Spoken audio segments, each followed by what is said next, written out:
Hey guys, তো এখন বাজে ঘড়িতে 8:30। উঠে গেছি অনেক সকালে, প্রায় 6:45টার দিকে আমি ঘুম থেকে উঠেছি। এখন আর আগের মতো দেরি করে ঘুম থেকে উঠলে কাজগুলো যেন সব এলোমেলো হয়ে যায়। তাই ভাবি দেরি করে না উঠে তাড়াতাড়ি উঠি, তাহলে কাজগুলো আমার একটু তাড়াতাড়ি হবে। কারণ কাজ করে দেওয়ার মতো একার সংসারে কেউই নেই। মেয়েটাও আমার ছোট, আর তোমাদের দাদাভাইও যায় কাজে। তো যাই হোক, সকালে উঠে কিন্তু চা বসিয়ে দিয়েছি, আর মাম্মামের ম্যাগিটাও আমি এখানে করে নিয়েছি। আর তোমাদের দাদাভাই ছিল আজকে বাড়িতে, তো ওর কাছেই খেতে চেয়েছিলাম একটু ছোট মাছ। আর এদিকে দেখো একজন এসেছিল, তো তাকে একটু সিধা দিয়ে দিলাম।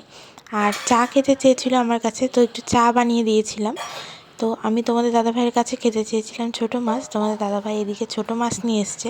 আর জানো তো, সত্যি কথা বলতে মাছ তেমন কাটতে পারি না, আর বাছতেও পারি না। তা একটু সময় লাগছিল, কিন্তু সময় লাগলেও কাজটা করে নিয়েছি ঠিকমতো। আস্তে আস্তে সময় নিয়ে পুরো মাছটা বেছে ফেলেছি, রান্নাও প্রায় হয়ে গেছে। এদিকে দেখো মাম্মামকে খাওয়াতে দেরি হয়ে যাচ্ছিলো, তাই ভাবলাম রান্না করতে করতে এদিকে একটু মাম্মামকে খাইয়ে দিই।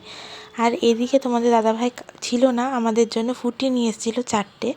আর আজকে রান্না করেছিলাম বেগুন ভাজা, ছোট মাছ ভাজা, সাদা ভাত, তার সাথে করেছিলাম মুসুর ডাল, আর করেছিলাম সব সবজি মিলিয়ে ছোট মাছের চচ্চড়ি। তো চলো আজকের ব্লগটা এখানে এন্ড করছি, দেখা হচ্ছে খুব তাড়াতাড়ি তোমাদের সাথে।